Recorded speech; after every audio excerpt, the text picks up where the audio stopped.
अस्सलामुअलैकुम मेरे भाई, गुड मॉर्निंग। जागो लाहौर में आप सबको खुश आमदीद कहते हैं जनाब। हंसती मुस्कुराती और खूबसूरत सी सुबह के साथ मैं हूँ मुनीब आसिफ, इस उम्मीद और इस दुआ के साथ कि आप लोग इस वक्त जहाँ कहीं भी होंगे खैरियत से होंगे। तो जनाब आज अपने प्रोग्राम का आगाज़ करते हैं कुछ ऐसी बातों के साथ, कुछ ऐसी नसीहतों के साथ कि जिससे हमारी भी ज़िंदगी अच्छी रहे और आप लोगों की ज़िंदगी भी अच्छी रहे। तो कहते हैं कि जनाब कुछ लोगों पर ना ज़िंदगी बहुत मेहरबान होती है, जिन्हें हर एक चीज़ प्लेट में सजी हुई मिलती है, या यूँ कह लें कि वो तो पैदा ही मुंह में सोने का चम्मच लेकर होते हैं। मगर अल्लाह ताला ने ना इस ज़िंदगी को इम्तिहान बनाने के लिए ना रिस्क की तकसीम इस तरह की है कि ज़िंदगी सब पर एक जितनी मेहरबान नहीं हो सकती है। किसी के लिए इस दुनिया में आसाइश है तो किसी के लिए उसके बाद वाली ज़िंदगी में नेमतें हैं, पर उसका कतन ये मतलब नहीं है कि ज़िंदगी में आसाइशें पैदा करने के लिए कोशिश ना की जाए। कोशिश हमेशा करनी चाहिए और वो अल्लाह बेनियाज़ है।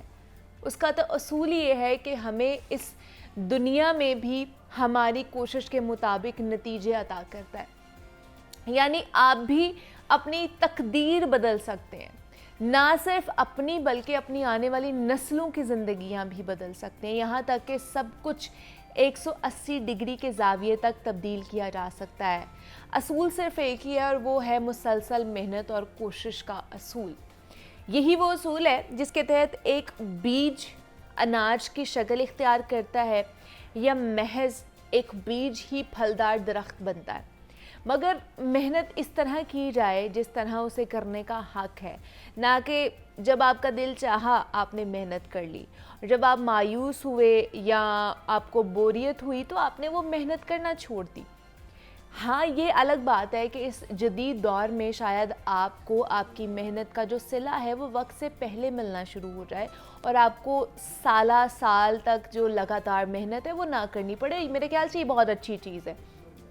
ऐसा भी एक दौर था जहाँ पर लोगों को बहुत सारी मेहनत करनी पड़ती थी और सालों मेहनत करनी पड़ती थी और फिर जाके कहीं उन्हें जो उनके नताइज थे या उनका जो सिला था वो मिलता था। मगर ये मुमकिन नहीं है कि आप मेहनत के बगैर कुछ हासिल कर लें।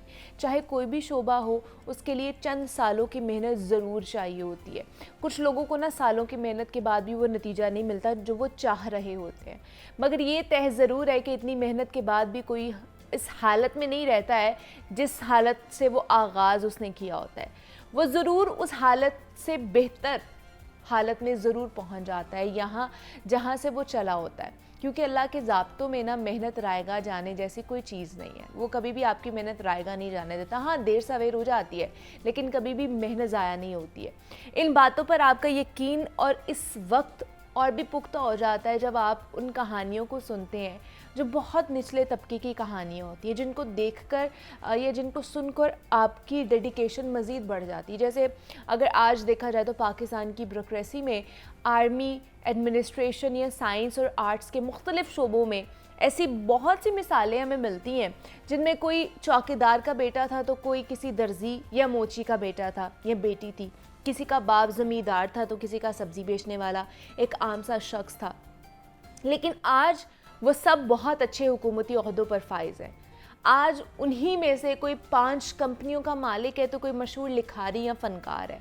उन सब की कामयाबी के पीछे एक ही राज था और वो था उनकी मुसलसल अनथक मेहनत का राज। इन बातों से हमें ये पता चलता है कि ये मायने नहीं रखता कि आप किन हालात में पैदा हुए हैं या आपके पास कितने वसाइल हैं, बल्कि मैटर ये करता है कि आपके ख्वाब कितने बड़े हैं और आप अपने ख्वाबों के लिए कितने लंबे अरसे तक मेहनत करते रहते हैं। और कोई शक नहीं है कि निचले तबके से उठने के लिए आपको बाकियों के मुकाबले में ज़्यादा मेहनत करनी पड़ती है।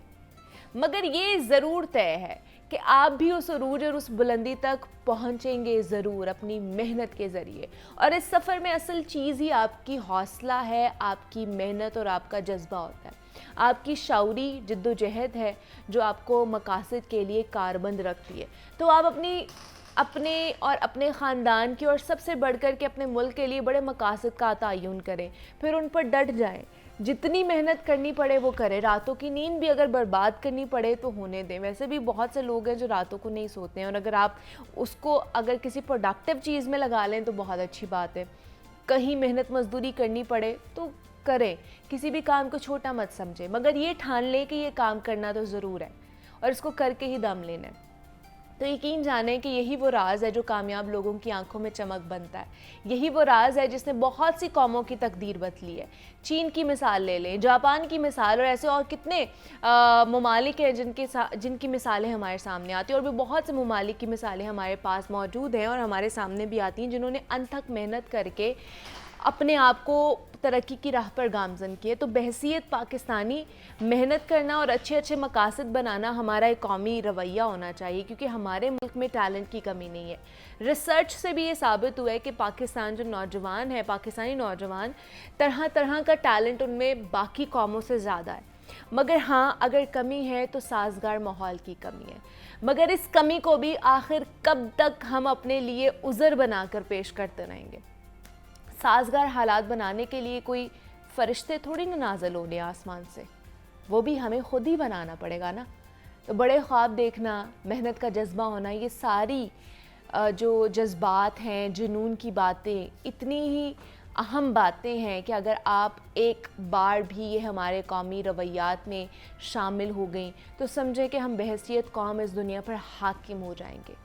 तो अल्लाह पर कामिल यकीन रखें, मुस्तकिल मिजाजी से लगे रहें, उस वक्त तक मेहनत जारी रखें जब तक ये कुदरत आप पर मेहरबान नहीं होती, और कभी भी आपकी जो मेहनत है वो कभी भी रायगा नहीं जाती। और कुदरत ने हर इंसान को बेशुमार सलाहियतों से नवाजा है। अपनी उन सलाहियतों को पहचानने की कोशिश करें, दुनिया और मुल्क में और कौम के लिए आसाइशें पैदा करें।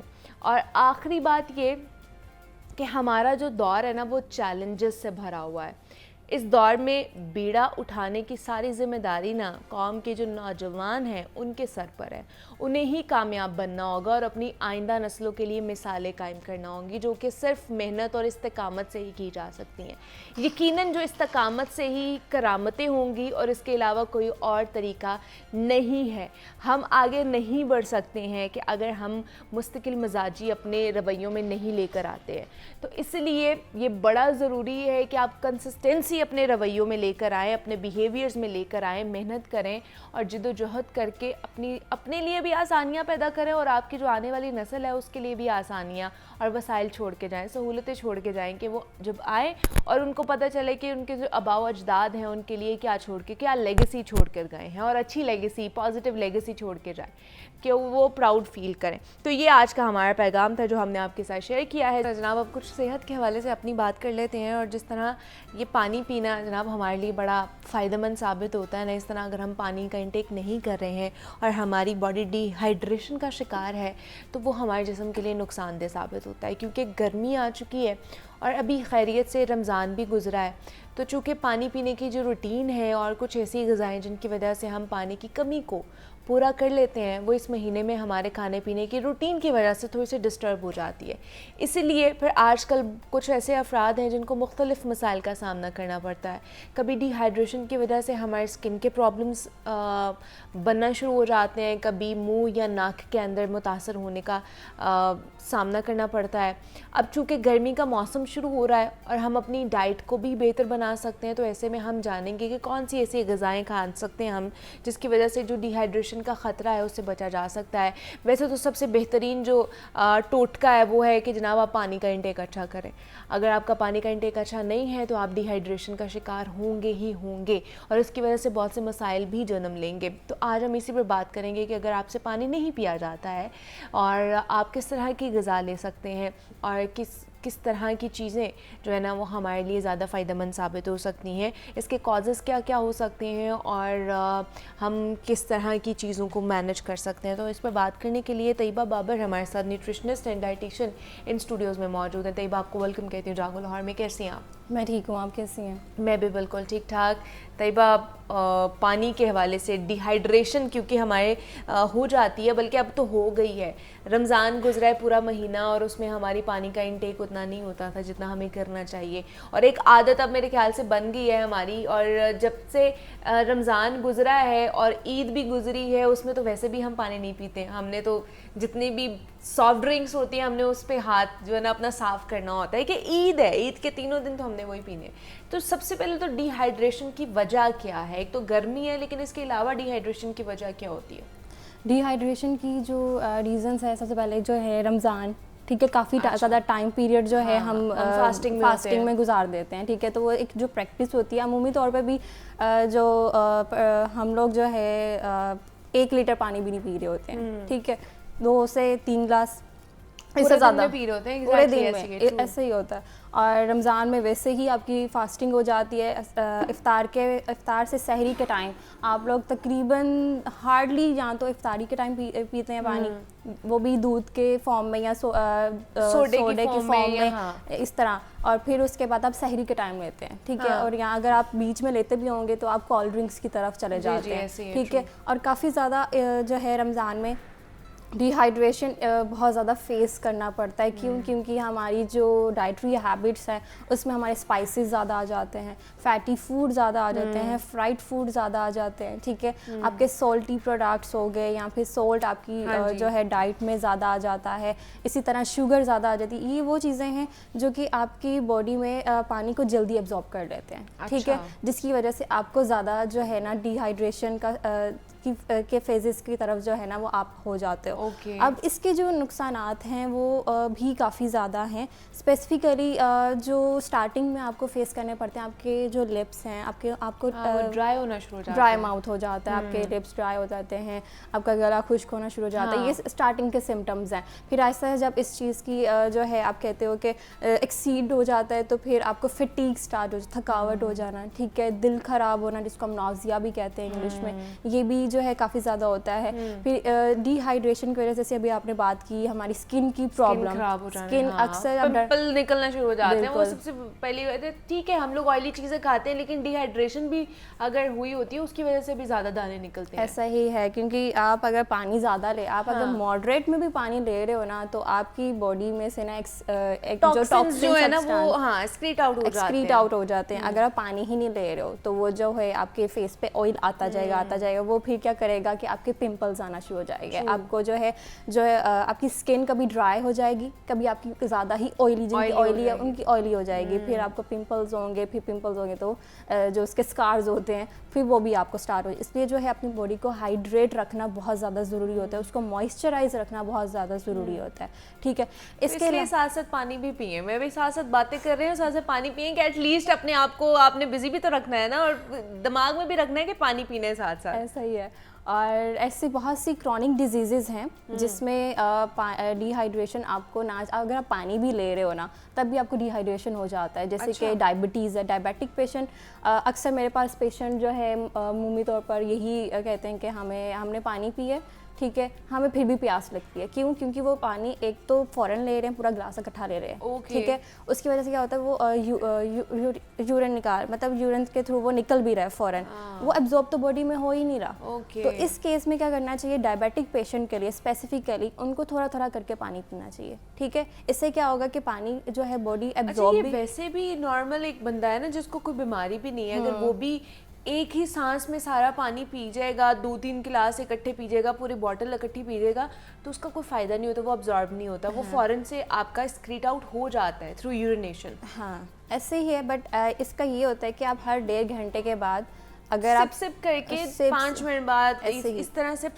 करके पानी पिए। जिसको ब्लॉटिंग के भी मसले होते हैं ना, वो भी सिप्स फॉर्म में लेना, तो उनका ब्लॉटिंग का मसला भी जो है वो सिप्स की फॉर्म में अगर पानी ले रहा है तो वो ठीक हो जाता है। कच्ची लस्सी जो है बना लें, आप ब्लॉटिंग में दें, बहुत ज़्यादा अच्छा है। आप कच्ची लस्सी अच्छी होती है। अगर आप उसको सिप्स फॉर्म में पूरे दिन में अगर आप पूरा एक जग ले कंप्लीट पी रहे हैं, ठीक है, वो बहुत अच्छा सोर्स है।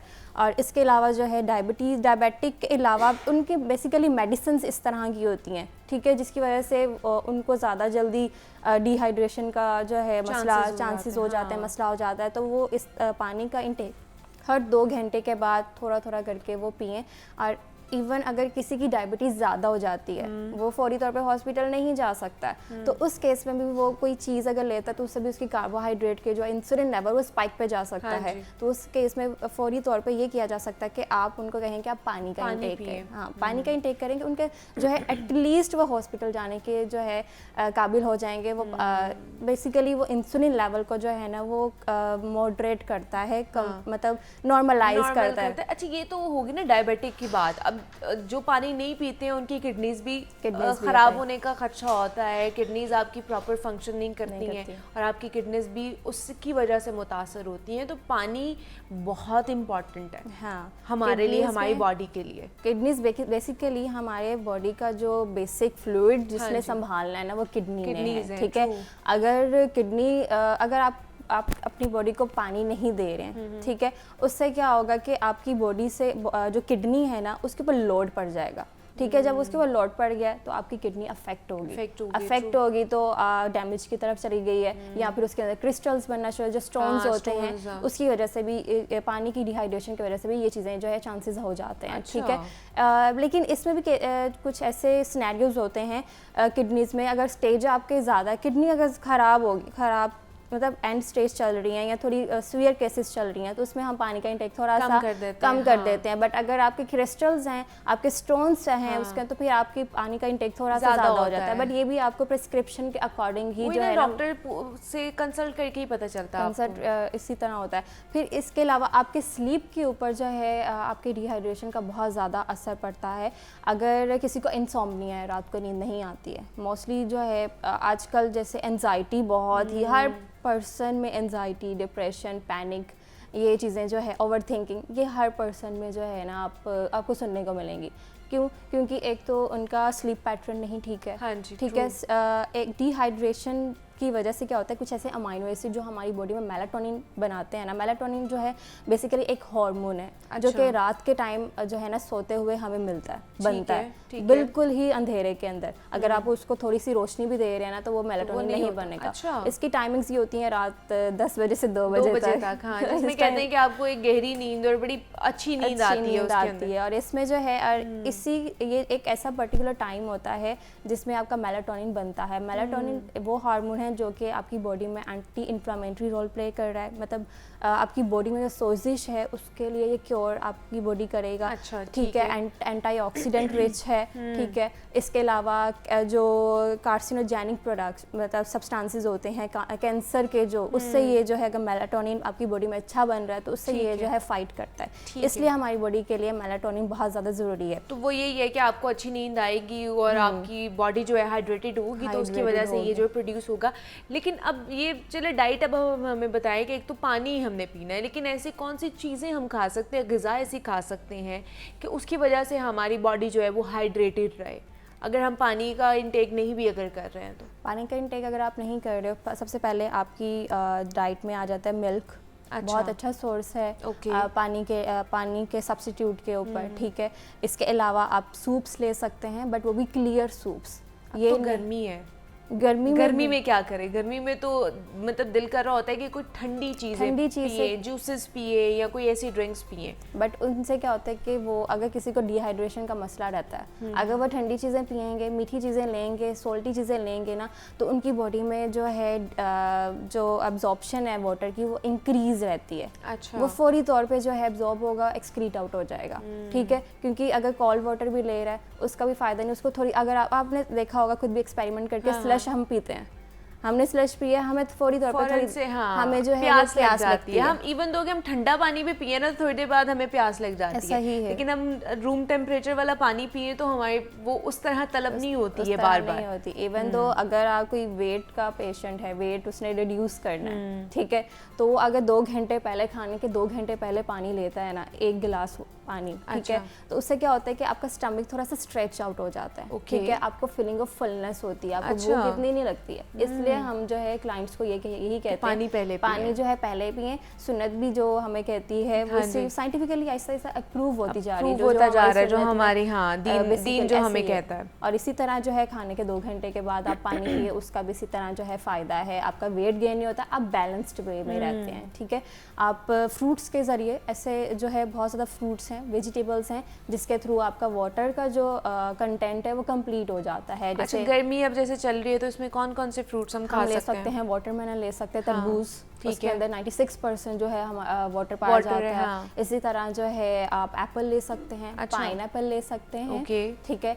और इसके अलावा आप लेटिस पेपर जो होता है ना, सलाद के पत्ते, वो उसके अंदर भी जो है 90% 90 to 96% वाटर पाया जाता है। कुकम्बर आपने देखा होगा, अक्सर वेट के जो है क्लाइंट्स को वो कुकम्बर उनकी डाइट में ऐड ऑन होता ही होता है, क्योंकि उनके अंदर रिच वाटर का जो कंटेंट रिड्यूस करना होता है ना, उनके लिए। हाँ, यही होता है। और इसके अलावा जो है डिफरेंट जितने भी जूसी जो है फ्रूट्स हैं, ग्रेप्स हैं, ये आपके जो है स्ट्रॉबेरीज भी आजकल आई हुई हैं, क्या वो खा सकते हैं? हाँ, वो खा सकते हैं, लेकिन जो है उनके जो अक्सर जिनके पेट का मसला चलता है ना, वो जो छिलके के बगैर वाली सब्जियां या फिर फल है ना, वो थोड़ा सा उनसे परहेज़ करें, ठीक है। अच्छा, उससे क्या होता है कि वो जो है आपकी प्रॉपर डाइजेशन नहीं उससे हो पाती है, तो उससे जो है परहेज़ करेंगे तो इससे क्या होगा कि आपकी बॉडी जो है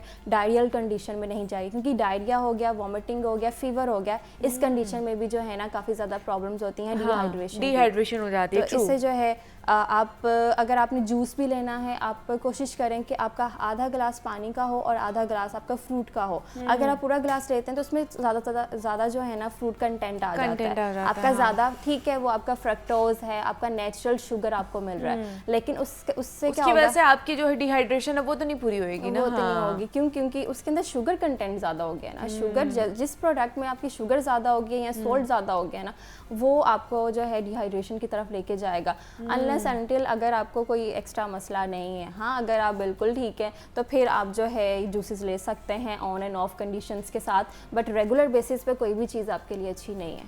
ठीक है। तो मतलब आपने डिहाइड्रेशन अपनी किस तरह उसके मसाइल जो है वो हल करने हैं, वो ये है, एक तो सबसे पहले तो पानी का इंटेक आपने करना है। वैसे नॉर्मली हमें बोला जाता है कि 7 से 8 गिलास आपने एक दिन में पीना है, लेकिन जिस तरह गर्मी पड़ना शुरू हो गई है और आगे मज़ीद गर्मी पड़ेगी तो उसमें जिनका जिस तरह का काम होता है ना, काम की नौयत से भी होता है। बहुत से लोगों को बाहर जिस तरह मज़दूर काम कर रहे होते हैं, उनका पसीना बहुत ज़्यादा, उनके मिनरल्स बहुत ज़्यादा लॉस हो जाते हैं बॉडी से, तो उनको तो पानी का इंटेक और ज़्यादा करना पड़ता है। अब जैसे हम लोग ऑफिस में बैठ के काम कर रहे होते हैं तो हमारी काम की नौयत और है, हमारे जैसे और भी बहुत से लोग हैं तो उनका बॉडी का और बाकी सारी चीज़ों का जो है ना नौयत और होती है, तो उन्हें वेरी करता है। ये नहीं है कि हर किसी ने इतने ही गिलास पानी पीना है। तो ये आपकी काम की नौयत पे, आप कितना पसीना एक्सर्शन कितनी हो रही है उस पर भी डिपेंड करता है। तो आपने अपनी बॉडी को डिहाइड्रेट नहीं होने देना। डिहाइड्रेशन की वजह से बहुत सारे मसाइल जो हैं वो जन्म लेते हैं। यहाँ पे एक छोटी सी ब्रेक और मिलते हैं इस ब्रेक के बाद।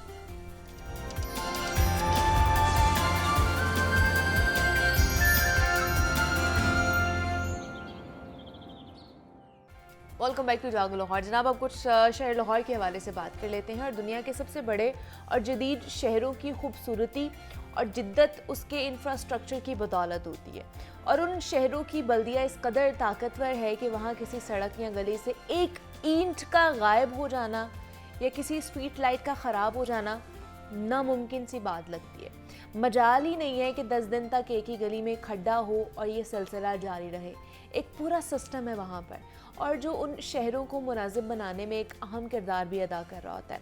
लाहौर को अगर बात कर ली जाए लाहौर के हवाले से, तो लाहौर इंफ्रास्ट्रक्चर की बुनियाद पर ना पाकिस्तान की जदीद तरीन शहर इसको कहा जाता है, तो ये गलत भी नहीं होगा। यहाँ अरबों रुपए से बनी ऑरेंज लाइन और मेट्रो ट्रेन शहर की तरक्की की ज़ामिन है, लेकिन शोमई किस्मत कि इसी की इतराफ़ में लाहौर का सीवरेज सिस्टम इतना बोसीदा हो चुका है कि जो चंद तूफ़ानी बारिशों में लाहौर को बहुत हद तक डुबो सकता है। सीवरेज के मसाइल का एक सबब 125 साल पुराना बुनियादी ढांचा भी है, जो कई सालों से वैसे का वैसा ही है। पिछली सदी में ये निज़ाम बिछाया गया था, कुछ अंग्रेज़ सरकार ने ये सिस्टम बिछाया था, तो बाकी का पाकिस्तान बनने के बाद हमारी हुकूमतों ने मुख्तलिफ अदवार में बनाया, लेकिन मुसलसल अदम तवज्जही और चश्म पोशी की वजह से अब ये सीवरेज का जो निज़ाम है वो दम तोड़ने लगा है। आरज़ी जो बंदोबस्त है उसकी पॉलिसी के इक़दामात नाकाफ़ी हैं, और अगर फौरी तवज्जो ना दी गई तो शहर का जो सीवरेज का पानी है या हमारा जो शहर है वो सीवरेज के पानी में भी डूब सकता है, और जो डूबता आ भी रहा है। लाहौर की अपनी एक तारीख़ी अहमियत है। हम या हमारी जो मुख्तलिफ अदवार में बनने वाली हुकूमतें हैं इस शहर की तारीख़ को शायद ख़त्म करने के दर पे हैं। लंदन, पेरिस, न्यूयॉर्क, एम्स्टरडम देख लें, ये वो शहर हैं जिनकी खूबसूरती की एक बुनियादी वजह उन शहरों का दरियाओं के किनारे आबाद होना है, लेकिन लाहौर से इसका ये हुस्न छीन लिया गया है। किसने छीना, किसके कहने पर या किसके इशारों पर लाहौर का जो वजूद है, वो रावी का जो कांटा है वो बन चुका है। ये अलग बहस है, फिर कभी सही, या आज ही इसको थोड़ी सी हम अपनी गुफ्तगू में इसका जो हल्का सा एसेंस है उसको भी हम छेड़ लेंगे। हमने तो ये जुल्म किया है कि लाहौर के चेहरे रावी में हमने अपना सिवरेज सिस्टम फेंक दिया, और बहुत बड़ा जुल्म किया है हमने। आज इस पर बात करेंगे कि और साफ़ पानी की फराहमी और गंदे पानी की निकासी का चैलेंज जो पिछली सदी में था, आज भी सर उठाए खड़ा है और हमें मुंह चढ़ा रहा है कि आप अभी तक उसी सिविल सिस्टम के बलबूते पर चल रहे हैं जो सदियों पुराना है, और अब भी आप उसी के सहारे हैं कि शायद अभी भी ये ठीक है। लेकिन ऐसा नहीं है। आप देख लें, हमारे घरों में जो पानी आता है, टैप वाटर आता है, उसमें सिवरेज का पानी मिक्स हुआ आता है, और जिसकी वजह से हम मुख्तलिफ बीमारियों का शिकार होते हैं, और फिर भी हम चुप हैं। ये हमारी अपनी ही नेग्लिजेंस है, हमारी अपनी ही कह लें कि कोताहियाँ हैं। तो आज हम इस पर बात करेंगे जो बुसीदा निज़ाम होता जा रहा है सिवरेज का, बल्कि हो चुका है, सदियाँ गुजर चुकी हैं, तो उसको क्या कोई अब बेहतर करने वाला मौजूद है या नहीं है, या अभी भी आगे इसी तरह चलता जाएगा। शेख ज़रूर आबदीन हमारे साथ स्टूडियोज़ में मौजूद है। ज़ैन, आपको वेलकम कहती हूँ जागो लाहौर में। कैसे हैं आप? अच्छा हूँ मैं, आप बताएं। मैं भी बिल्कुल ठीक ठाक। आप गिला कर रहे थे कि रमज़ान में आपको बुलाया नहीं, इसलिए नहीं बुलाया कि रमज़ान में हम ट्रांसमिशन कर रहे थे रमज़ान की, तो उसमें आपसे बुला के मैं क्या पूछती कि लेस्को वालों ने क्या किया, एल्डिया वालों ने क्या किया, महफिल मिलाद कराई उन्होंने कि नहीं कराई। इसलिए मैंने कहा कि जो इफ्तारियाँ सहरियों के बाद फिर आपको बुलाया जाए।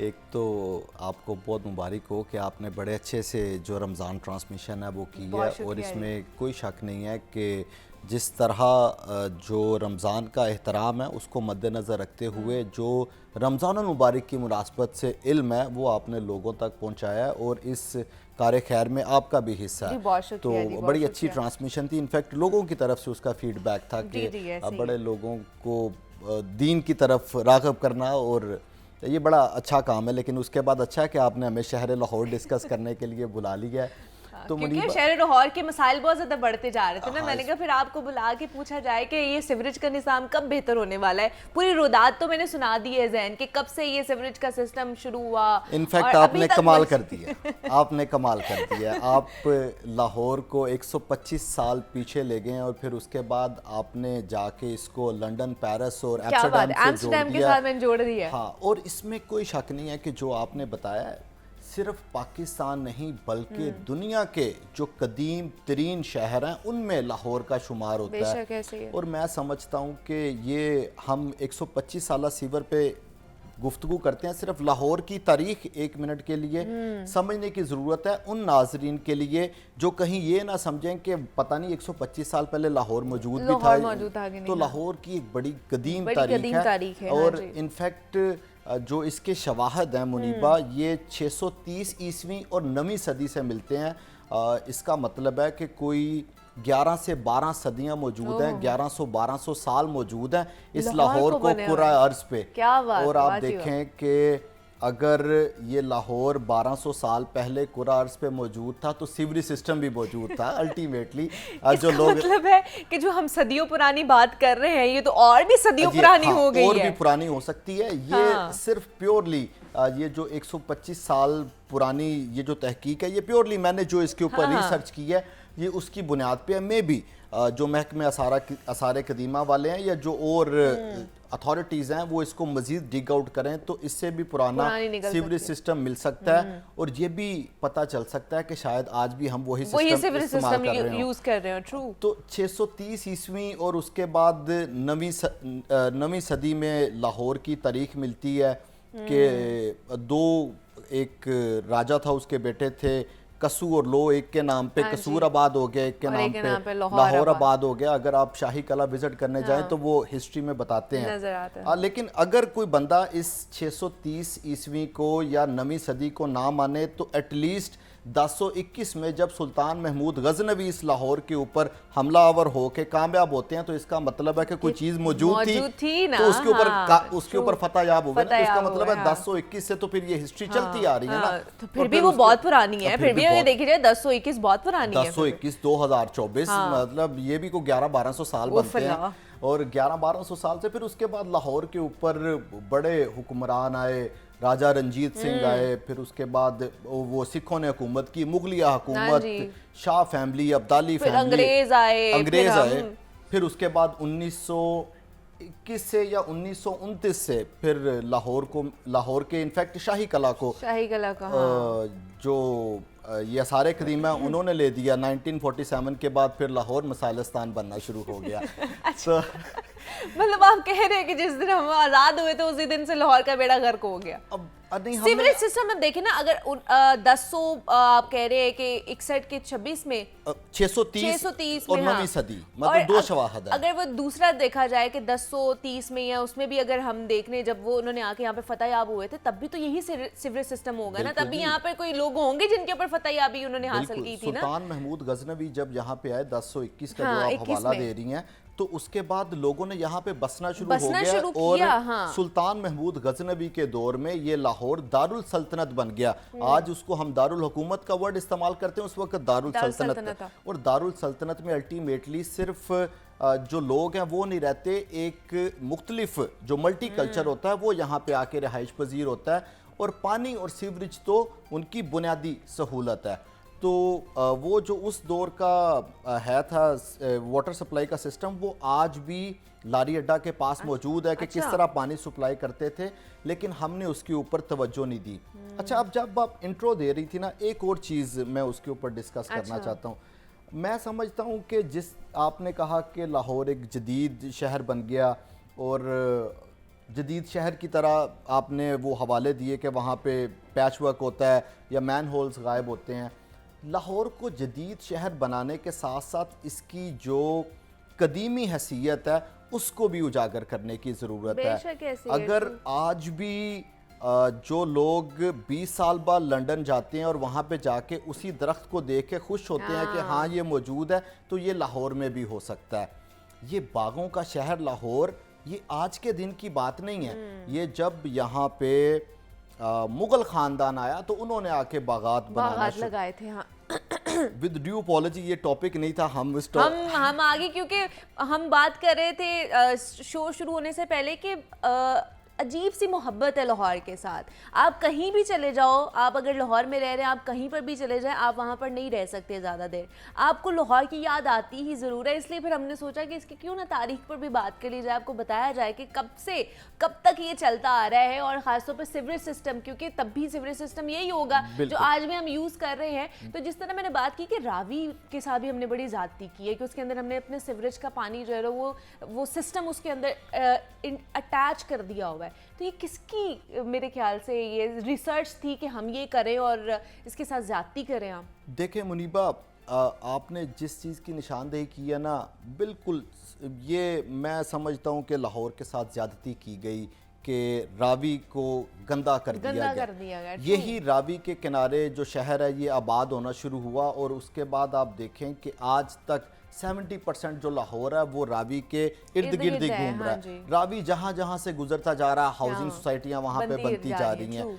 तो जिस चीज़ ने, जिस अल्लाह ताला की नेमत ने इस शहर को वजूद दिया, हमने उसके साथ क्या किया। और सिर्फ रावी के अंदर वेस्ट वाटर फेंकने से, गंदा पानी फेंकने से रावी तबाह हाल नहीं हुआ। वो जब गंदा पानी ज़ेरे ज़मीन एक्वाफायर में जाता रहा तो उसने ज़ेरे ज़मीन पानी भी गंदा कर दिया। जिस तरह आपने अभी कुछ देर पहले कहा कि जब हम घरों में टैप वाटर इस्तेमाल करते हैं तो कंटामिनेटेड वाटर आता है, वो उसमें जहाँ पे सीवरेज लाइनों का या वाटर सप्लाई लाइनों का फॉल्ट है कि वो इनएडिक्वेट हो चुकी हैं, वो पुरानी हो चुकी हैं, वहीं पर ज़ेरे ज़मीन पानी भी गंदा हो चुका है। इस सिलसिले में 2009 की एक तहकीक है, जब 2009 और 2011 के दरमियान में WHO की तरफ से एक तहकीक की गई थी, उसका सर्टिफाइड नंबर था ISO 9001। उन्होंने कहा था कि रावी का कंटेमिनेटेड वाटर इस कदर ज़ेरे ज़मीन पानी को गंदा कर रहा है कि वो चलते चलते पानी मजंग तक आ चुका है, और मजंग के इलाके तक जो ज़ेरे ज़मीन पानी है वो नाकाबिले इस्तेमाल हो चुका है, क्योंकि हमने इस कदर गंदा पानी, इस कदर जहरीला पानी, इस कदर केमिकल दरियाए रावी में फेंके कि उसने ज़ेरे ज़मीन पानी को आलूदा कर दिया। और तो पूरे लाहौर में कंटेमिनेटेड पानी है। और ये जो सेंकिया की एक बात लाहौर में मशहूर हुई ना कि लाहौर के पानी में आर्सेनिक की तादाद में इजाफा हो गया, जो उसके पैरामीटर्स होते हैं वो उससे बढ़ चुका है, वो भी यही वजह थी कि गंदा पानी ज़ेरे ज़मीन चलते चलते अल्टीमेटली रब का एक सिस्टम है ना, ये तो कुरान कहता है कि ज़मीन के नीचे दो दरिया चल रहे हैं, या मतलब वो कोई आलम उसके ऊपर अच्छे तरीके से बता सकता है, लेकिन वो पानी को गंदा करते करते यहाँ तक पहुँच गए। फिर उसके बाद ये तो हमने रावी के साथ किया ना, फिर उसके बाद जो शहर के अंदर सीवरेज लाइंस चल रही थी जिन्होंने इस गंदे पानी का निकास करना था, हमने उनको भी बदलना गवारा नहीं किया। हर आने वाली हुकूमत ने, मुनीबा किसी एक हुकूमत को दोष नहीं देंगे, हर आने वाली हुकूमत ने सड़क बनाना, पुल बनाना, अंडरपास बनाना, फ्लाईओवर बनाना, ट्रेन बनाना, उनको तरजीह समझा। वो तरजीह क्यों समझा, हम बार बार इसका जिक्र कर चुके हैं, क्योंकि वो चलती हुई या सामने नजर आती है। क्योंकि जैसे ही सीवरेज लाइन आपने बिछाई, उसके बाद आपने सड़क कर दी बंद, आप उसके ऊपर तख्ती नहीं लग सकती ना, ऊपर तख्ती नहीं लग सकती सीवरेज लाइन के ऊपर कि किसने डाली है किसने नहीं है, वो बाकी चीजों पर तख्ती लग सकती है, नाम लिखे जाते हैं उसके ऊपर कि भाई जनाब इनके दौर में इनके अदवार में ये चीजें हुई थी। लेकिन क्या पता कि अगर आप तब अपने अदवार में वो सीवरेज लाइन को बेहतर करते तो सारी जिंदगी लोग आपको याद रखते। बिल्कुल ऐसा ही है, दुआएं देते लोग। अब देखें ना, जिस तरह बद्दुआएं दी जा रही है ना, सारी हुकूमतों को बद्दुआएं दी जाती है कि किसी ने भी नहीं सोचा कि सीवरेज लाइन को तब्दील किया जाए। जिस तरह मैं और आप इस बात पे मुत्फिक है ना कि हुकूमतों ने मास्टर प्लान के मुताबिक सीवरेज लाइनें तब्दील नहीं की, आपके प्रोग्राम को देखने वाले जो नाजरीन है वो भी इस चीज़ से मुत्फिक होंगे कि ये सीवरेज लाइनें तब्दील नहीं की गई और दीगर मनसूबों की जानिब तवज्जो ज़्यादा मबजूल की गई। उसका नुकसान क्या हुआ कि इस वक्त लाहौर में 3,300 किलोमीटर का सीवरेज का इंफ्रास्ट्रक्चर है ज़ेरे ज़मीन। अच्छा, इसमें ये 125 सदी वाला भी शामिल है जो इस वक्त ऑपरेशनल है। अच्छा, अभी वो जितना सीवरेज सिस्टम ख़राब हुआ, हम पिछले 25 सालों में सिर्फ 17% तब्दील कर सके। 83% 83% अभी तक हम पुराना बुसीदा सीवरेज सिस्टम ही इस्तेमाल कर रहे हैं। कह सकते हैं जो अंग्रेज दौर का पड़ा हुआ है, जो अंग्रेज दौर का पड़ा हुआ है, या उससे पहले का पड़ा हुआ है, हमने उसको तब्दील करना हम तो ये कहते हैं ना कि चले अंग्रेज दौर का ही है, हम इतना पीछे नहीं जाते, ज्यादा दिल को हाथ पड़ता है कि अच्छा इतना पुराना है। आप बिलीव करें कि जब बुज़दार साहब का दौर इक़्तिदार था 2019 में शेरांवाला फ्लाईओवर की तमीर का आगाज़ हुआ। लाहौर के रहने वाले हर बंदे को पता है सर्कुलर रोड, इनफैक्ट ये जो लाहौर है ये सर्कुलर रोड ही, इस सर्कुलर रोड के अंदर ही ये था। इस सर्कुलर रोड को जब उखाड़ा गया, सर्कुलर रोड पे शेरांवाला फ्लाईओवर बनाया गया, तो आप बिलीव करें कि खुदाई के दौरान अंग्रेज़ दौर का जो कंड्यूट था वो बरामद हुआ। उन्होंने उस दौर की ईंटें लगाई हुई थी और उस वक्त जो भट्टे से ईंट आती थी उसका नंबर मौजूद होता था, उस पे सन ईस्वी की तारीख मौजूद होती थी और वो निकली। तो मैंने उस वक्त पूछा कि आपको ये तब्दील कौन से सन की थी वैसे वो? ये आई थिंक 1905 की थी, 1905-1907 की थी। तो उस वक्त महकमा सारे कदीमा वाले भी नहीं है कि इसको रख लिया जाए, इनफैक्ट उसको रखना चाहिए था, उसकी तारीख लिखनी चाहिए थी कि ये क्या हमारे पास बरामद हो गया। तो मैंने उस वक्त के जो एमडी थे वासा के और जो एलडीए के डीजी थे, मैंने उनको पूछा कि आज तक आपको ख्याल नहीं आया कि ये सर्कुलर रोड का जो सीवरेज सिस्टम है वो तब्दील करना है? मीडिया यहाँ पे दुहाइयाँ देता है हर रोज़ आके कि यहाँ पे बारिशी पानी जमा हो गया, गंदा पानी जमा हो गया, बस कभी ज़रूरत ही नहीं पड़ी। अच्छा। उस वक्त भी अगर फ्लाईओवर की पाइलिंग ना करनी होती और वो ज़मीन के अंदर वो पिलर्स ना गाड़ने होते तो वो सीवरेज सिस्टम को भी ना छेड़ते। अब ज़रूरत इस अमर की है इस वक्त लाहौर को कि जो सीवरेज लाइनें बोसीदा हो चुकी हैं, जो कि आप अभी आइंदा दिनों में मानसून के मौसम में देखेंगी कि वो शिगाफ पड़े हुए हैं, उनको तब्दील करने की अशद ज़रूरत है। अब इस सारी गुफ्तगू के बाद लाहौर के बासियों को ये इंतबाह और वार्निंग भी देना चाहते हैं कि इस वक्त वासा की समरी के मुताबिक लाहौर की 22 ऐसी सीवरेज लाइनें हैं, बड़े ट्रंक सीवर हैं जो इस कदर बोसीदा हो चुकी हैं कि किसी भी वक्त वहाँ पे शिगाफ पड़ सकता है। मैं और आप नहीं ये कह रहे, ये वासा की वासा लिखी कह गई रहा। समरी, जो वासा। कि उन्होंने चीफ मिनिस्टर को समरी लिखी, उसमें वो इस चीज का अच्छा, एतराफ समरी कर तो रहे हैं। लिख दी है, तो उसका कोई फायदा होगा, आउटकम आएगा उसका कि नहीं आएगा? देखें जी, जैसे ही ये समरी चीफ मिनिस्टर साहिबा के सामने पेश की गई तो उन्होंने तो फौरी कहा कि हाँ जी, इसके ऊपर अमल दरामद होना अच्छा। चाहिए और नेक्स्ट जो 9 मंथ का प्रोसेस होगा इसमें इन तमाम सीवरेज लाइनों को तब्दील कर दिया जाए। 9 मंथ्स, उससे पहले तो हमारा मॉनसून शुरू हो जाएगा। हाँ, उससे पहले मॉनसून शुरू हो जाएगा, लेकिन अल्टीमेटली एक इंजीनियरिंग का प्रोसेस है, उसके लिए एक टाइम रिक्वायर्ड है। ये अच्छा। कोई एक एक इंच की या 10 इंच की लाइन है, ये बड़े ट्रंक सीवर है जिसमें से एक गाड़ी गुजर सकती है, इतने अच्छा। बड़े ट्रंक सीवर हैं जिन्होंने पूरे लाहौर का जो गंदा पानी है उसको रावी तक पहुंचाना होता है और फिर रावी को गंदा करना होता है। लेकिन फिर उसके बाद सितम ज़रीफ़ी का आलम यह है कि वज़ीर आला उसकी मंजूरी देते हैं, ये समरी DGLDA को जाती है, DGLDA सेक्रेटरी हाउसिंग को भेजता है, अच्छा। सेक्रेटरी हाउसिंग CM ऑफिस में भेजता है और फिर उसके बाद CM ऑफिस में जाके वो समरी स्टक हो जाती है। अभी तक उसके ऊपर किसी भी अच्छा, तरह उसके की ऊपर कोई अभी तक कोई प्रोग्रेस नहीं नहीं। आई। वो घूम के दोबारा से वहीं पे आ गई है। मतलब उस मीटिंग को 18 से 20 रोज गुजर चुके हैं। उस वक्त तो जो प्रेस रिलीज जारी की गई, एलामिया जारी किया गया, उसमें तो कहा गया कि हम हंगामी बुनियादों पे लाहौर का सीवरेज सिस्टम तब्दील कर देंगे, लेकिन अनफॉर्चुनेटली अभी तक उसके फंड नहीं, तो जारी ये नहीं क्या हुए। क्या मसला क्या है? मतलब CM पंजाब की जो अहकामात है उनको नज़रअंदाज किया जा रहा है या क्या हो रहा है? मतलब कल भी हमने देखा कि नान और रोटी की कीमतों में भी बहुत ज़्यादा फैसला लिया गया CM पंजाब की तरफ से भी, तो नान भाई एसोसिएशन ने तो फिर उनका जो फैसला है उसको तो तंदूर में झोंक दिया, उन्होंने नहीं माना। अब ये भी आप बता रहे हैं कि वो समरी आई, वहाँ पर पड़ी हुई है, दोबारा घूम के वापस CM हाउस में वो उनके डेस्क पर आ गई है, तो कोई फ़ायदा नहीं हो रहा फिर। असल में मुनीबा, मैं समझता हूँ कि जब किसी भी चीज़ के ऊपर मुकम्मल मालूमात के साथ और मुकम्मल तहकीक के साथ, तहकीक के बगैर जब आप कोई भी हुक्मनामा जारी कर देते हैं तो उसके ऊपर अमल दरामद करवाना मुश्किल हो जाता है। या तो हुकूमत को पहले अपना ख़जाना चेक करना चाहिए था कि क्या हमारे पास 14 अरब 57 करोड़ 67 लाख रुपए के फंड्स मौजूद हैं, हम इस प्रोजेक्ट के ऊपर लगा सकते हैं कि नहीं। फिर उसकी मंजूरी देनी चाहिए थी। मीडिया स्टंट के तौर पे उसकी मंजूरी नहीं देनी चाहिए। फॉर इंस्टेंस, आपका बजट में भी आपने हेल्थ सेक्टर पे लगाना हो, आपने एजुकेशन सेक्टर पे लगाना हो, वो ज़्यादा इंपॉर्टेंट है। हम बिल्कुल ये नहीं कह रहे कि सारे फंड्स उठा के लाहौर के सिविल सिस्टम पे लगा दें, हम ये कह रहे हैं कि प्रायोरिटाइज कर लें। वो उनकी तरजीहात की हाँ, आप स्टेप बाय स्टेप चीजें कर सकते हैं, स्टेप बाय स्टेप कर सकते हैं। लाइक 14 अरब रुपए रिक्वायर्ड है, 14 अरब 57 करोड़ रुपए आप समझते हैं कि आपके खजाने में मौजूद नहीं है, आप 5 अरब रुपए की एक ग्रांट इन एड दे दें या उनको फंड जारी कर दें, ताकि वो भी प्रायोरिटाइज कर लें कि हमने 22 नहीं चेंज करनी, हमने 5 पहली वो चेंज करनी है जिसपे ज्यादा जगह। हाँ, तो इस तरह इसको प्रायोरिटाइज किया जा सकता है। लेकिन अनफॉर्चुनेटली वही समरी ये घूमना शुरू हो गई है फाइलों में, और लाहौर में किसी भी जगह पे कोई सीवरेज लाइन तब्दील नहीं की गई अभी तक। इनफैक्ट जब से मरियम नवाज शरीफ साहब की हुकूमत शुरू हुई है, तो इस वक्त इस मसले को संजीदगी से सोचने की ज़रूरत है। उनको क्या फ़ायदा सोचने का? मसला तो हम जैसे लोगों को होगा ना, आम एक आदमी को होगा जब मॉनसून की बारिशें होंगी, जिस तरह पिछले साल हमने देखा पूरा हमारा लाहौर डूब गया, सीवरेज का पानी भी बाहर आ जाता है, गटर हमारे भर जाते हैं।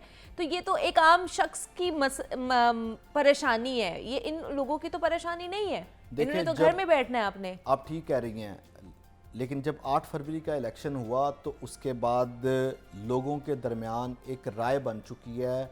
लोग ये कहते हैं कि अब ये जो लोग, ये जो हुक्मरान, ये जो साबिक़ इक़्तिदार समझते थे ना कि लोगों की परेशानी है, हमें क्या, अगला जो इलेक्शन है वो सिर्फ कारकर्दगी की बुनियाद पे होना है। अदरवाइज़ ये जो अभी 8 फरवरी को लोगों ने वोट कास्ट किए हैं और जो वोटों की गिनतियाँ आई हैं सामने, उसके हवाले से तमाम जो हुकूमतें हैं जिस भी जगह पे मौजूद है, उन सबको पता है कि क्या हो सकता था और क्या हो रहा है। तो इसलिए अब तो परफॉर्म करना पड़ेगा। अच्छा। अब चाहे लोगों के लिए परफॉर्म करें या आप अपनी जंग लड़ें, आप अपनी सर्वाइवल की जंग लड़ते हुए परफॉर्म करें, परफॉर्म तो करना पड़ेगा। अगर आप परफॉर्म नहीं करेंगे तो ये लोग आपको किक आउट कर देंगे। कोई बात नहीं, लोगों के पास तो 5 साल बाद यही एक अपना एक हथियार होता है ना चलाने के लिए, तो वो अपने वोट की ताकत से आपको किक आउट कर देंगे। तो वैसे मैं ऑप्टिमिस्टिक हूँ, मुझे ऐसा लगता है कि जो मौजूदा पंजाब गवर्नमेंट है, इट विल परफॉर्म डेफिनेटली। नहीं करना भी चाहिए, और जिस तरह वो परफॉर्म कर भी रही हैं, आते ही उन्होंने बहुत सारी चीज़ों के हवाले से एक्शन भी लिया है, बट द प्रॉब्लम इज़ कि जो उनके साथ इर्द गिर्द जो ब्यूरोक्रेसी है उसको भी उसी तरह परफॉर्म करना चाहिए ना। अगर वो कोई हुक्म दे रही है, कोई फैसला दे रही है, तो कोई ऐसी स्टडीज़ और रिसर्च पहले कर ली जाए हर चीज़ के मामले में, फिर ही उसका हुक्म या अहकामात या टीवी पर आना चाहिए। ये आपने बिल्कुल ठीक निशानदेही की है। इस वक्त जो मौजूदा हुकूमत है उसको सोचना चाहिए कि क्या ब्यूरोक्रेसी उनके साथ एक पेज पे है कि नहीं है, क्या ब्यूरोक्रेसी उनके अहकामात को उसी तरह अमल दरामद करवाती है, क्या जो अवाम की सहूलत के लिए पॉलिसी मौजूदा हुकूमत लेके आई है, क्या ब्यूरोक्रेसी उसकी राह में पत्थर तो नहीं अटका रही, क्या वो खुद ब्यूरोक्रेसी इसको रोकने की कोशिश तो नहीं कर रही, क्या कोई शाह से ज्यादा शाह के वफादार तो नहीं हो गए। तो मैं आपकी इस बात से एग्री करता हूँ, स्ट्रांगली एग्री, कि इस गवर्नमेंट को सोचना चाहिए कि जो वो करना चाह रही है, लाइक ये इसी तरह ये समरी की बात है, वो जो ब्यूरोक्रेसी है, जो महकमा खजाना है या हाउसिंग का डायरेक्टोरेट है, हाउसिंग महकमा, उससे पूछा जाए कि भाई आप समरी क्यों लटका रहे हैं, क्यों नहीं इसके ऊपर पैसे जारी कर रहे, क्यों नहीं आप प्रायोरिटाइज कर रहे चीज़ों को। तो आपकी बात बिल्कुल ठीक है, मैं एग्री करता हूँ। और हुकूमत को अगर इस चीज़ के ऊपर कुछ सख्त फैसले भी करने पड़े, ट्रांसफ़र पोस्टिंग करनी पड़ी या किसी के खिलाफ कार्रवाई करनी पड़ी, तो वो भी करनी चाहिए। अवाम के स्टेक के ऊपर किसी भी तरह का कंप्रोमाइज़ नहीं करना चाहिए। अगर ये इस चीज़ के ऊपर अमल कर लेंगे कि अवाम के लिए किसी भी तरह का कोई कंप्रोमाइज़ नहीं करेंगे, तो 5 साल बाद अवाम इनके साथ खड़ी होगी, अदरवाइज वो फिर इनके मुखालिफ खड़े होंगे और वो अपने वोट से साबित भी कर देंगे कि अगर इन्होंने काम नहीं किया तो वो इनके खिलाफ है। बिल्कुल ऐसे ही है। लेकिन एंड पे वही दोबारा से बात कि क्या करना चाहिए अवाम को, फिर इस हवाले से क्या करना चाहिए, खुद बाहर निकल आना चाहिए, नहीं क्या करें। अब मैं समझता हूँ कि अब जब चीफ मिनिस्टर वो तो 5 साल बाद निकलेंगे ना अपने हक के लिए, अभी क्या करें फिर। अभी जब चीफ मिनिस्टर ने मंजूरी दे दी है तो कुछ देर इंतजार कर लेना चाहिए, देखना चाहिए कि क्या वाकई ही ये परफॉर्म करते हैं या नहीं करते, क्योंकि इसके अलावा आवाम के पास ऑप्शन कोई नहीं है, वो सिर्फ इंतज़ार ही कर सकते हैं, क्योंकि आवाम ने अपना जो फैसला था वो इलेक्शन में, वो तो इलेक्शन में सुना दिया। अभी थोड़ा सा इंतज़ार करें, लेट्स सी कि अगले 9 महीने से 1 साल के अरसा में लाहौर में किस कदर बेहतरी आती है, अदरवाइज फिर उसके बाद अपना जहन बनाना शुरू कर देंगे अगला वोट किसको कास्ट करना है। अगला वोट किसको कास्ट करना है। चलिए, मेरा से सीएम साहिबा तो काम करना चाहती हैं लेकिन इदारे काम नहीं करना चाहते, क्योंकि बड़ी पुरानी रविश है ना उनकी, बेचारे तब्दील होते हुए चेंज, मतलब टाइम थोड़ा सा लगेगा, टाइम टेकिंग प्रोसेस है। बिल्कुल ठीक कह रही हैं, बिल्कुल ठीक कह रही हैं। इसलिए जनाब दुआई कर सकते हैं अपने शहर के लिए कि हमारा शहर आबाद रहे, और जिस तरह का हम चाहते हैं बागों का शहर वो दोबारा से बन जाए, कंक्रीट के जंगल में ना वो तब्दील हो जाए, तो उसके लिए हमें अपनी भी आवाज़ उठानी चाहिए। और हम भी अपने प्लेटफॉर्म के थ्रू आवाज़ उठाते रहते हैं कि हुकाम बाला तक हमारी आवाज़ पहुँचे और कोई ना कोई जो हम लोग तजवीज़ दे रहे होते हैं उस पर अमल दरामद कर लिया जाए। तो हमारे साथ शेख ज़ैनुल आबिदीन मौजूद थे। ज़ैन, बहुत शुक्रिया आपके वक्त का कि आप यहाँ पर आए, और इसी नोट पर एक छोटी सी ब्रेक लेते हैं, मिलते हैं इस ब्रेक के बाद।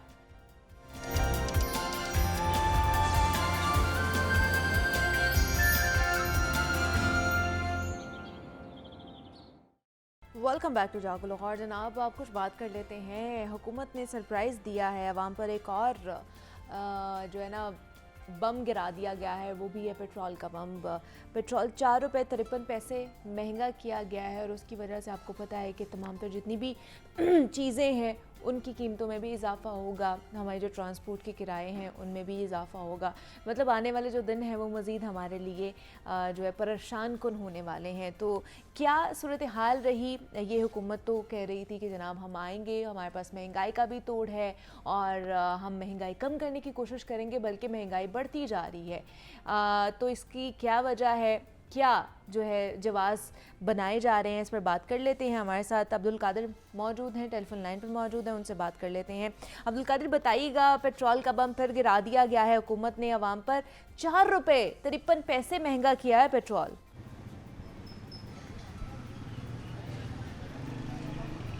आज बिल्कुल हुकूमत की जानिब से जो है पेट्रोल की कीमतों में एक बार फिर इजाफा कर दिया गया, क्योंकि ईद उल फितर से कबल भी इजाफा किया गया था और अब एक बार फिर जो है इजाफा कर दिया गया। इस बार पेट्रोल जो है वो 4 रुपये 53 पैसे फ़ी लीटर तक बढ़ाया गया। इसी तरह डीजल जो है वो 8 रुपये 14 पैसे तक बढ़ाया गया। पेट्रोल की नई कीमत जो है 294 रुपये 77 पैसे फ़ी लीटर मुकर्रर की गई है, और कैरिज और फ्रेट के अखराजात जो है वो डालकर शहरियों को यही पेट्रोल जो है वो ₹295 से लेकर ₹296 तक जो है वो दस्तयाब होगा। इसी तरह डीज़ल जो है ₹291.27 जो है मुकर्रर किया गया फ़ी लीटर, ये एक्स रिफाइनरी कीमत है।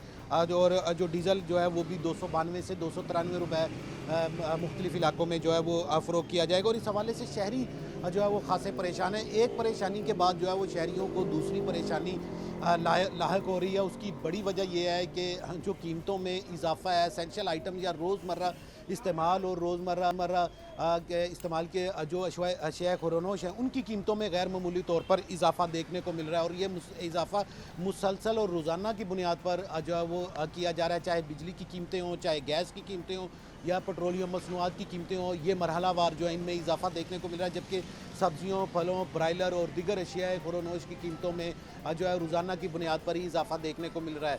रोटी की कीमत में जो है वो कमी की गई है, लेकिन उस पर भी अमल दरामद कहीं पे नहीं हो रहा है। यानी कि रिलीफ जो है वो शहरियों को दस्तयाब नहीं है।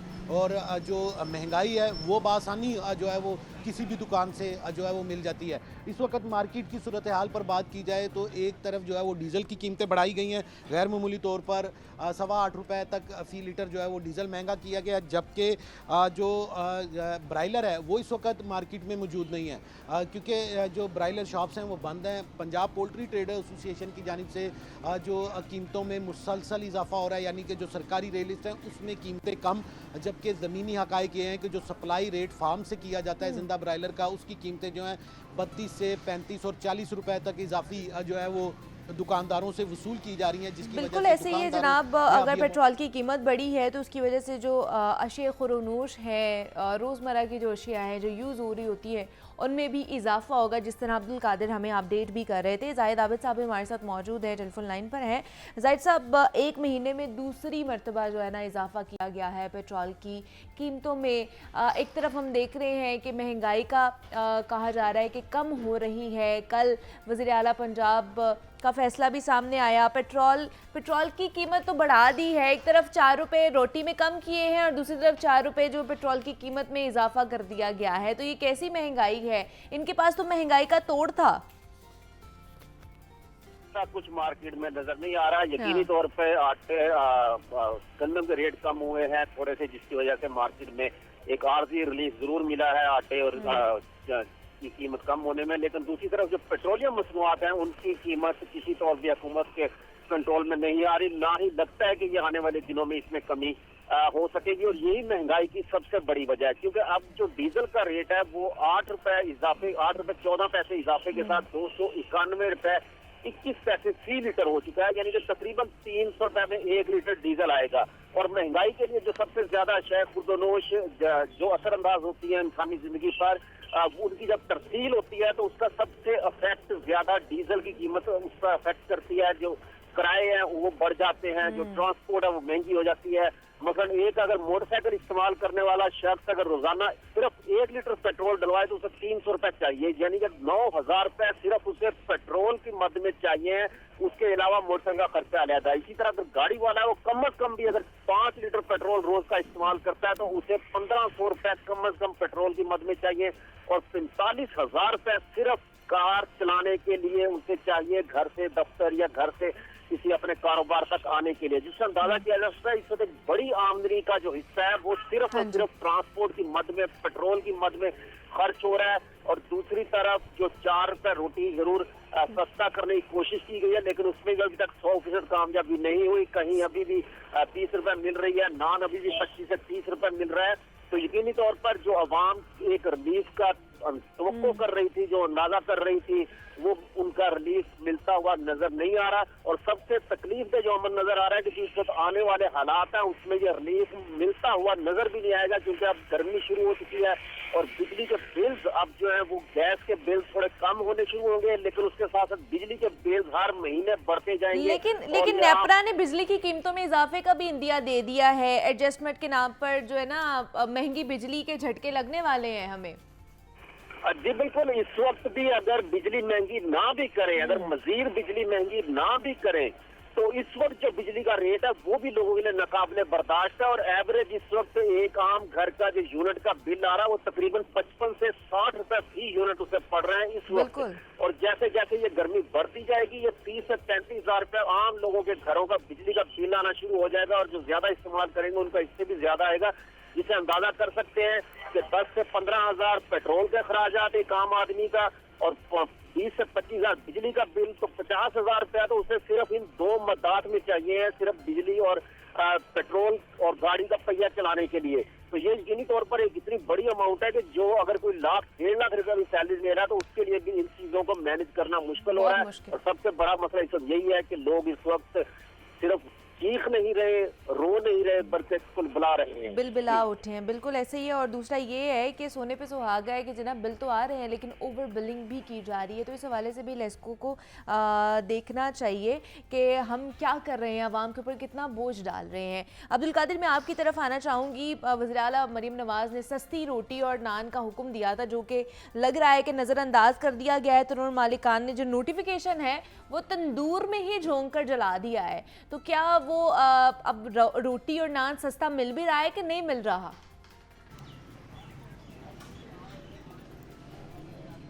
आज बिल्कुल शहर के जो है वो बेशतर इलाकों में गुज़िश्ता रोज़ की सूरत हाल ये थी कि रोटी और नान की कीमतें जो हैं वो कम नहीं की गई थी, और उसकी बड़ी वजह जो तनूर मालकान की जानिब से बताई जा रही थी वो ये थी कि जो अखराजात हैं वो बढ़ चुके हुए हैं। गैस की कीमतों में गैर मामूली तौर पर इजाफा हुआ, और गैस की कीमतें ना सिर्फ जो है वो 2 या 10% तक बढ़ी हैं, बल्कि गैस की कीमतें जो हैं वो 300 से 500% तक बढ़ चुकी हुई हैं। और दूसरी जानिब उनका ये कहना था कि अगर गैस नहीं आ रही तो LPG की कीमतें भी बढ़ चुकी, और LPG की भी ब्लैक मार्केटिंग जारी है। लेकिन इसके बाद जो है पंजाब हुकूमत ने जो है वो हरकत में आई, और वज़रा जो हैं, सूबाई वज़रा जो हैं वो मुख्तलिफ इलाकों में शहर लाहौर के मुख्तलिफ बाज़ारों और गलियों में जो है वो दौरे करते हुए दिखाई दिए। जुर्माने भी किए गए, गिरफ्तारियाँ भी की गई जिन तनूर मालकान की जानिब से जो रोटी और नान की कीमतों पर अमल दरामद नहीं किया जा रहा था। और इस हवाले से जो तनूर मालकान एसोसिएशन है उसकी जानिब से भी वाज़ेह तौर पर कह दिया गया है कि हुकूमत ने बग़ैर किसी मुशावरत के जो है ये तमाम फ़ैसले किए हैं। अगर मुशावरत कर लेते तो बेहतर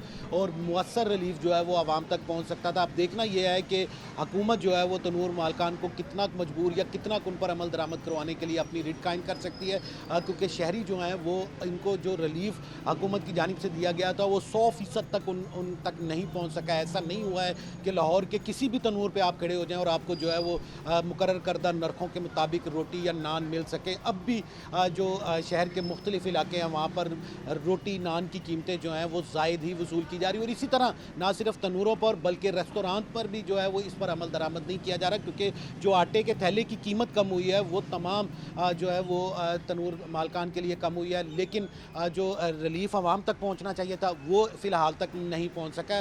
रिलीफ के नाम पर भी आवाम को अब जो है वो तकलीफ ही महसूस हो रही है, क्योंकि जो रोटी की कीमत में जो कमी की गई थी, आज सुबह सवेरे लोगों को जो है वो पेट्रोलियम मसनूआत की कीमतों में इजाफे की खबर सुनकर जो है वो रिलीफ जो है वो अब तकलीफ में तब्दील हो चुका हुआ है। सूरत हाल इस वक्त ये है कि लोगों की क़ुव्वत ख़रीद जो है वो सुकड़ चुकी हुई है, बल्कि जो सफ़ेद पोश या मिडल क्लास तबका है जिसके लिए ना तो हुकूमत की जानिब से कोई सब्सिडी दी जाती है और ना ही कोई जो है उसे किसी किस्म का रिलीफ दिया जाता है, सबसे ज़्यादा वो मुतासर है। और अगर जो है प्याज टमाटर की बात की जाए जो कि एसेंशियल आइटम है और एक आम सब्ज़ी है जो कि हर दुकान, हर गली और हर बाज़ार में बासानी दस्तयाब होती है, उसकी कीमतें भी कंट्रोल से बाहर। इस वक्त भी मार्केट में प्याज जो है वो 250 से 280 रुपए फ़ी किलो तक फ़रोख्त किया जा रहा है, जबकि यही प्याज जो है पहले 50 से 100 रुपए तक आसानी दस्तयाब होता था। इसी तरह टमाटर जो है वो 150 से 180 रुपए फ़ी किलो तक फ़रोख्त किया जा रहा है, जो सबसे सस्ती सब्ज़ी समझी जाती थी और जिसकी कीमत सबसे कम होती थी। और माजी में हमने ये भी देखा था कि किसान जो हैं आलू को माल रोड पर लाकर जला देते थे कि इसकी कीमत जो है वो बेहतर अंदाज में नहीं लगाई जा रही।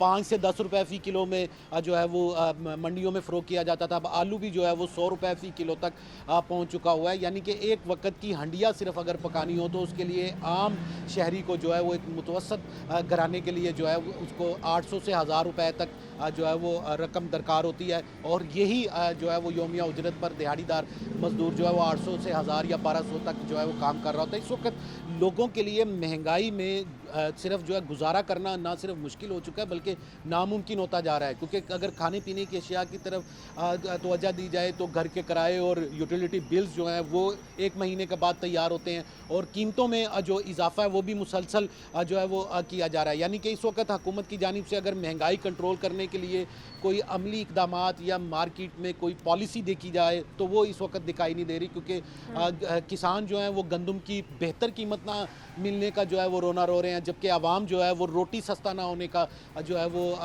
इस वक्त जो है वो शिकायत करते हुए दिखाई दे रहे हैं। हुकूमत जो है वो इस वक्त उसको सबसे बड़ा चैलेंज जो है वो यही है कि महंगाई को किस तरह कंट्रोल किया जा सके, लोगों की आमदन और लोगों के अखराजात जो हैं बिल्कुल उनको ऐसे किस ही तरह है, जो है सबसे वो बड़ा मैनेज किया। चैलेंज यही है और पहले भी यही चैलेंज था जिसकी बिना पर इन लोगों ने वोट भी लिए हैं और घर घर जाकर दहलीज पर जाके कहा गया था, आवाम को इंश्योर कराया गया था कि हम हुकूमत में आएंगे तो हमारे पास महंगाई का तोड़ भी है, हमारे पास रोज़गार का तोड़ भी है, हमारे पास सारे फार्मूलाज मौजूद हैं कि जैसे ही हम हुकूमत में आएंगे तो तमाम तर चीज़ें, तमाम तर मुश्किलात जो हैं वो उसका हल पेश किया जाएगा। लेकिन हमें ऐसा कुछ नज़र नहीं आ रहा। जाहिद साहब क्या कहेंगे इसके ऊपर कि अवाम तो अभी भी बेचारी रुल रही है, बिलबिला रही है, महंगाई इतनी ज़्यादा होती जा रही है, तो आने वाले दिनों में तो मज़ीद इसका जो खदशा है वो पैदा किया जा रहा है, महंगाई भी बढ़ेगी, बिजली के बिल, गैस के बिल, पेट्रोल, तो ये तो कोई हल तो ना हुआ ना? आज जी इस वक्त हल यकीनन नहीं है और ना ही नजर आ रहा है। सबसे अहम जो मसला है कि अगर मुश्किल आती है तो मुश्किल हल करने के कुछ तरीके नजर आ रहे होते हैं, लेकिन इस वक्त जो सूरत हाल है उसमें तो कोई है महंगाई के इनके पास हवाले कोई से रास्ता है, हुकूमत हुकूमत के पास कोई रास्ता है इन चैलेंजेस से निपटने के लिए?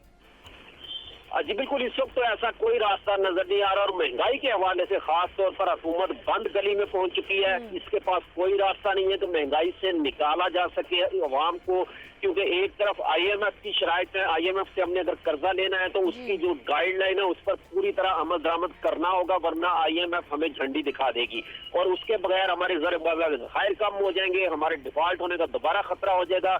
इसलिए अवाम एक तरफ खड़े हैं और IMF की गाइडलाइन एक तरफ खड़ी है कि अगर आपने डिफॉल्ट होने से बचना है तो IMF के जो तरीकाकार बता रहा है IMF उस पर अमल दरामद करना है, और दूसरी तरफ अवाम महंगाई के लिए रो रही है और अब IMF की जो गाइडलाइन है उसमें यही है कि सब्सिडी कम से कम करें, अखराजात कम से कम करें, लेकिन अखराजात की तरफ कोई तवज्जो नहीं है। महकमों को 4-4 बोनस दिए जा रहे हैं। एक महकमा वजीर आजम हाउस जिसके मुलाजमीन उनको 4 बोनस दिए गए हैं। इलेक्शन कमीशन के लोगों को 4 करोड़ रुपए उनके लिए इजाफी रखे गए हैं बोनस करवाने के, कि उन्होंने इलेक्शन करवाए हैं। ये भी पाकिस्तान में ही रहते हैं अशफाक जाहिद साहब, ये भी पाकिस्तान में ही रहते हैं जिनको इतने बोनसेस भी दिए जा रहे हैं, पर्क्स भी दिए जा रहे हैं?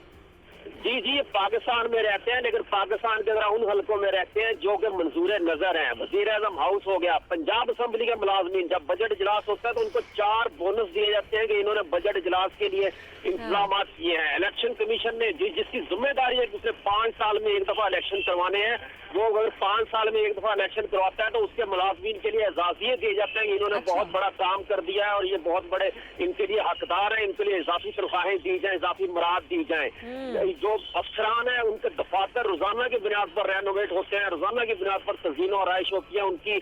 आजकल भी लाहौर में आप देखें माल रोड पर एक बड़ा आलीशान दफ्तर बन रहा है एक आला अफसर के लिए। तो ये इस किस्म की चीजें हैं कि शायद IMF की जो शराइत अवाम के लिए वो तो हुकूमत हर सूरत पूरी करती है, लेकिन अखराजात कम करने के लिए जहाँ IMF बात करता है उसे उसी तरह नजरअंदाज कर दिया जाता है जैसे अवाम को नजरअंदाज कर दिया जाता है। आमतौर पर 4.5 साल और सिर्फ 6 साल उनकी दादरसी की जाती है, 6 माह, और फिर कहा जाता है वोट हमें दे। तो इस किस्म की सूरत हाल है जिसमें अवाम तरजीहात में नजर ही नहीं आती, अवाम तरजीहात में कहीं नजर है ही नहीं, क्योंकि तमाम तरह अखराजात IMF कहता है कि अपना आमदनी बढ़ाएं, चाहे अखराजात कम करके बढ़ाएं, चाहे आमदनी बढ़ा के करें। तो इस वक्त जो सूरत हाल है उसमें यही लगता है कि आइंदा चंद साल क्या आइंदा चंद माह तक भी ऐसी कोई सूरत हाल नजर नहीं आती जिसमें अवाम के लिए कोई रिलीफ मिलता हुआ नजर आए या उससे भी महंगाई बहुत से शुक्रिया जाहिद आबिद साहब हमारे साथ मौजूद थे और अब्दुल कादिर मदनी हमारे साथ मौजूद थे, अपडेट कर रहे थे कि क्या सूरत हाल है इस वक्त। पेट्रोलियम मसनूआत की कीमतें बढ़ा दी गई हैं और इंदिया दिया जा रहा है कि बिजली की कीमतें भी बढ़ाई जाएंगी। तो तमाम तो जितनी भी महंगाई की सूरत हाल थी उस पर हमने बात की है और इसी नोट पर मुझे इजाज़त दीजिए, अपना ख्याल रखिएगा, अल्लाह हाफ़िज़।